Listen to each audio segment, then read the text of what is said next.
Chandamama Stories 1988. Gopal and Chandrabhanu were two friends. They had some lands and they could till the soil for comfortable living. But they had gone to school.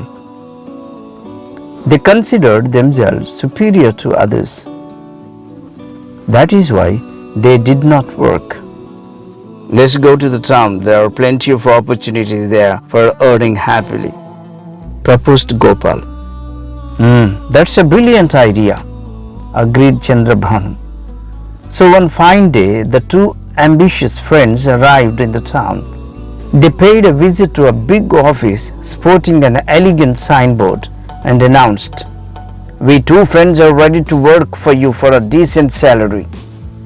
"Oh, it's so kind of you. But we are not yet ready to accommodate men like you," said the manager of the office.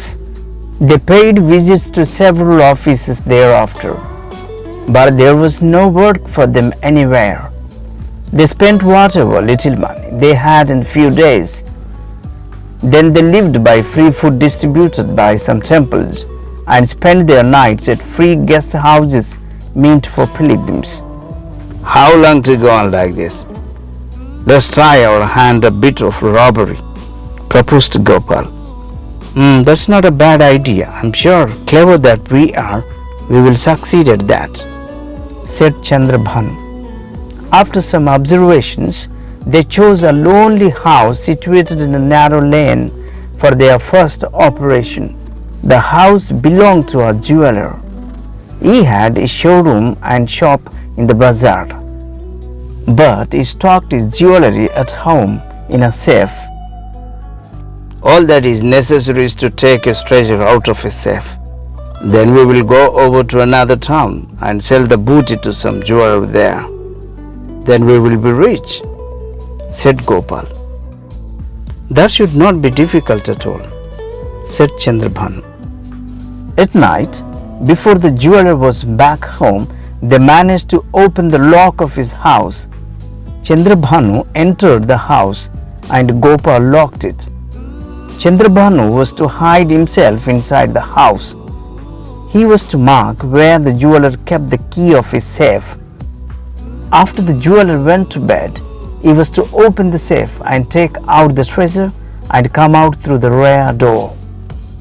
Chandrabhanu entered the jeweler's bedroom and climbed the loft and waited patiently. The jeweler came home when it was quite dark. He lighted a lantern and went through his accounts.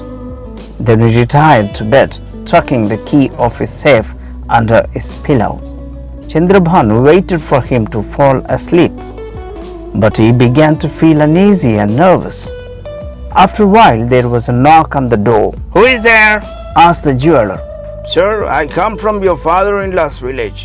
There is some important news for you from your wife. Will you please open the door?" said the man outside the house. The jeweler opened the door.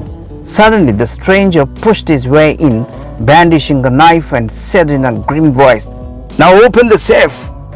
"I will not," said the jeweler. "Then you prepare to die," said the bandit, and he raised his knife. Suddenly Chandrabhanu jumped down and planted a blow on the bandit's arm. The knife fell down. The jeweler and Chandrabhanu captured him and tied his hands. Two guards were patrolling the streets. They arrived on the scene and led the bandit away to the Kotwal. Now the jeweler focused his stern gaze on Chandrabhanu and asked him, "Who are you? What were you doing up there on my loft?" Chandrabhanu fell at the jeweler's feet and narrated all about his adventure. The jeweler was at first stunned. Then he said, "Whatever would be your motive, Providence used to save my life. I should help you. I believe that you are not a seasoned bandit.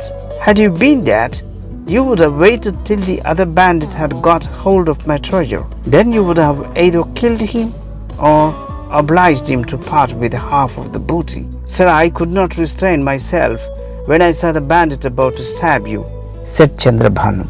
"That shows that you are a good man. I don't know what kind of man your friend is, but for your sake, I can give him too a chance, said the jeweler. He employed both of them as his assistants in his shop. The two friends had meanwhile learned something about the ways of the world. They worked hard faithfully. In course of time, they became shareholders in the same jeweler's business.